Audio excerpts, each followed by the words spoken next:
ওই যে সেই আপনার প্রাইমারি স্কুলে ভিজিট করতে গিয়েছিলেন ইন্সপেক্টর, তারপরে প্রাইমারি না হাই স্কুল ভিজিট করতে গেছে, যায়া জিজ্ঞেস করছে ছেলেরা কি পড়ছো, বল ইতিহাস।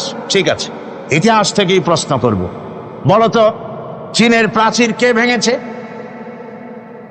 ছেলেরা জবাব দিচ্ছে তুমি বলো। কেউ বলছেন। বেঞ্চের কোনা যে ছেলেটি, সে বলছে সর্বনাশ, কেউ যখন স্বীকার করে না, এটা তো আমার মাথায় আসবে। সব শেষ ইন্সপেক্টর তাকে বলছে তুমি বলো তো কে ভেঙেছে চীনের প্রাচীর? কয় স্যার, গ্রামে আমার দুষ্টমির যথেষ্ট বদনাম আছে, কিন্তু চীনের প্রাচীর ভাঙার মতো দুষ্কর্ম আমি করি নাই। ইন্সপেক্টর খুব রেগে গেলেন, মাস্টারের দিকে তাকালেন, এই বুঝি আপনার ইতিহাস পড়ানো?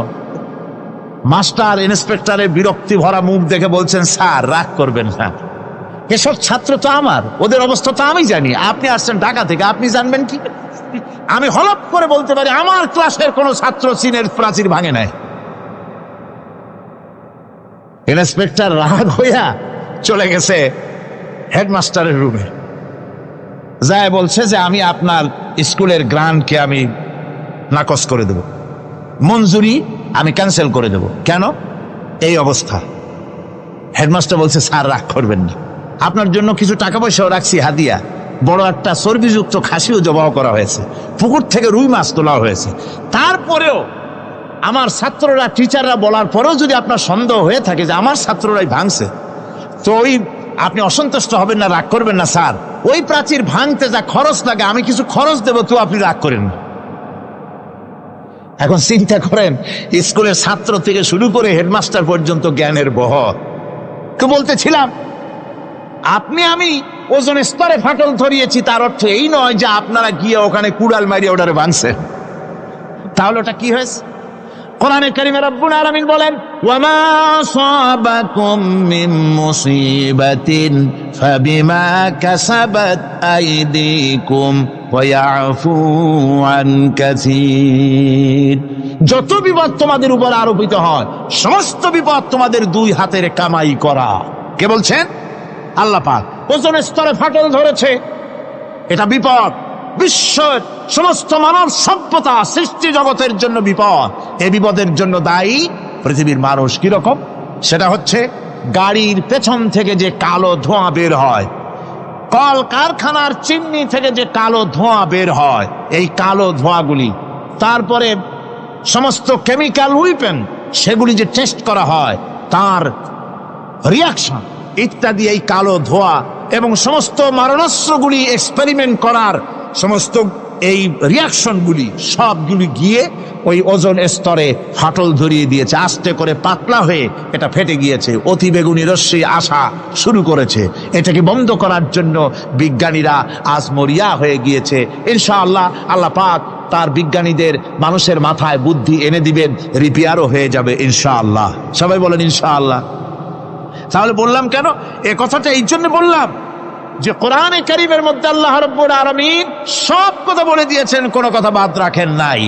পাহাড়গুলি ভেঙে আমরা ক্ষতি করতেছি, গাছগুলি কেটে আমরা ক্ষতি করতেছি, প্রকৃতির ভারসাম্য নষ্ট করে দিচ্ছি, ফলে সমুদ্রের পানি স্ফীত হচ্ছে, ভূমিকম্প বাড়তেছে, ঘূর্ণিঝড় হচ্ছে, টর্নেডো হচ্ছে, পৃথিবী বিধ্বস্ত হয়ে যাচ্ছে, ক্লাইমেটের পরিবর্তন আসছে। আজকে পৌষ মাস, এটা কি মাস? কত তারিখ? দেখেন বাংলা ভাষাকে কত মহব্বত করি। যদি বলি আজকে ডিসেম্বরের কত তারিখ, গড়গড় করে মুখস্থ হয়ে যাবে। বাংলারে খুব ভালোবাসি, মাসটার তারিখ বলতে পারলাম না, দুঃখিত। এই হলো আমাদের ভালোবাসা। আজকে পৌষ মাসের অর্ধেকও শেষ হয়ে যাচ্ছে, অথচ মনে হচ্ছে শীত যেন তার শ্বশুর বাড়ি বেড়াতে গেছে। এই যে অবস্থা, এই অবস্থা শুধু বাংলাদেশে নয়, গোটা পৃথিবীতে ক্লাইমেটের একটা বিরাট পরিবর্তন আসতেছে, একটা বড় রকমের পরিবর্তন আসতেছে। এর কারণ হচ্ছে এই পৃথিবীর মানুষেরা নিজেরাই প্রকৃতির ভারসাম্যকে নষ্ট করে দিয়েছে। এই ভারসাম্য নষ্ট হওয়ার কারণে আবহাওয়ার পরিবর্তন হচ্ছে, সামুদ্রিক জলোচ্ছ্বাস বাড়তেছে, ভূমিকম্প, আগ্নেয়গিরি ইত্যাদি হচ্ছে এবং পৃথিবীর মানুষ বিধ্বস্ত হচ্ছে। বলতেছিলাম এ কোরআনে কারীমের মধ্যে আল্লাহ পাক সব কথা বলে রেখেছেন, যদি জানতাম বুঝতাম তাহলে এই অবস্থার সৃষ্টি হতো না। এটা বিজ্ঞানের বই নয়, রাজনীতির বই নয়, সমাজনীতির বই নয়, বরং সমস্ত নীতিমালার উচ্চ জ্ঞানের উচ্চ হচ্ছে আল কোরআন। জ্ঞানের উচ্চ কি? আরো জোরে বলেন, জ্ঞানের উচ্চ কি? আল কোরআন। পবিত্র কোরআনে এমন এমন ঘটনা আল্লাহ পাক বলেছেন যা ষষ্ঠ শতাব্দীর দুনিয়া এ সম্পর্কে কিছুই জানতো না। অবশ্য কিছু কিছু ঘটনা ইহুদিদের কিতাবে অতিরঞ্জিত আকার এবং বিকৃত অবস্থায় এসেছে, কিন্তু কোরআনে কারীম দুনিয়ার মানুষকে আদম সৃষ্টি, নূহের বন্যা, তারপরে মুসা আলাইহিস সালাম ফেরাউনের ঘটনা, ইব্রাহিম আলাইহিস সালামের নমরুদের ঘটনা এবং ইউসুফ আলাইহিস সালামের কাহিনী সবগুলিকে সুন্দর করে কোরআন শরীফ উপস্থাপনা করেছে রাসূলের মাধ্যমে, যা পৃথিবীর ইতিহাসে কেউ জানতো না। সেগুলি আল্লাহ পাক জানাইছেন কিভাবে?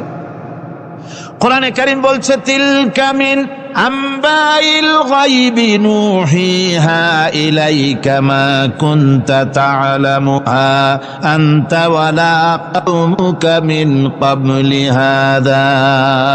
এ হলো সব অজ্ঞাত ঘটনা।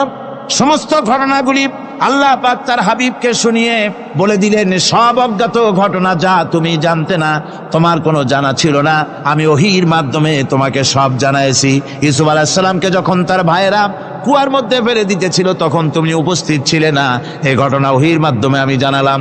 মুসা আলাইহিস সালামকে যখন ফেরাউন দরিয়ার ভিতরে ফেলে দিল, সেই সময় তুমি সিনাই পর্বতের পাশে দাঁড়িয়ে সব দৃশ্য লক্ষ্য করনি, অথচ আমি ওহীর মাধ্যমে সব তোমাকে খুলে খুলে বলে দিয়েছি। আল্লাহ পাক সমস্ত ঘটনাগুলিকে বলে বলে কোরআন শরীফের মধ্যে সব সাজিয়ে দিলেন, বলে দিলেন। তিনি বললেন, ওয়ামা কুনতা বিজানিবিল গারবি ইয কাযাইনা ইলা মুসাল আমরা ওয়ামা কুনতা মিনাশ শাহিদিন। ফিরআউন যে মুসার সঙ্গে যে ব্যবহারটা করলো, এ সময় সেখানে তুমি উপস্থিত ছিলে না, আমি ওহীর মাধ্যমে তোমাকে তা জানিয়েছি। কাযালিকা নাকুসসু আলাইকা মিন আনবাই মা ক্বাদ সাবাকা ওয়া ক্বাদ আতাইনাকা মিন লাদুন্না যিকরা।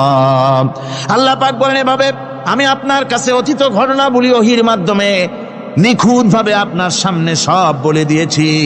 আমার ভাইয়েরা, এই বিশ্বলোকে ঊর্ধ্ব লোক সম্পর্কে নিয়ে ভুল তথ্য বর্ণনা আল্লাহ পাক করে দিয়েছেন কোরআনের মাধ্যমে। 1665 খ্রিস্টাব্দে স্যার আইজাক নিউটন তিনি আবিষ্কার করলেন মাধ্যাকর্ষণ শক্তিকে। এই মাধ্যাকর্ষণ শক্তি, ল অফ গ্র্যাভিটেশন, এ সম্পর্কে মানুষের এই থেকে কিছু জানলো, কিন্তু আজ থেকে 1400 বছর আগে আল্লাহ রাব্বুল আলামিন তার উম্মি নবী, যিনি কোনো বিজ্ঞানাগারে লেখাপড়া করেন নাই, কোনো সায়েন্স রিসার্চ করেননি, যিনি কোনো কলেজ ইউনিভার্সিটিতে পড়াশোনা করেননি, তার মাধ্যমে জানিয়েছেন মাধ্যাকর্ষণ শক্তির কথা। কোরআন বলছে, ইন্নাল্লাহা ইউমসিকুস সামাওয়াতি ওয়াল আরদা আন তাজুলা। এই পৃথিবী এবং সমস্ত গ্রহ উপগ্রহকে আল্লাহ পাক বলছেন, আমি এমন এক শক্তি দিয়েছি যে শক্তির মাধ্যমে একটা আরেকটাকে আকর্ষণ করে রাখছে।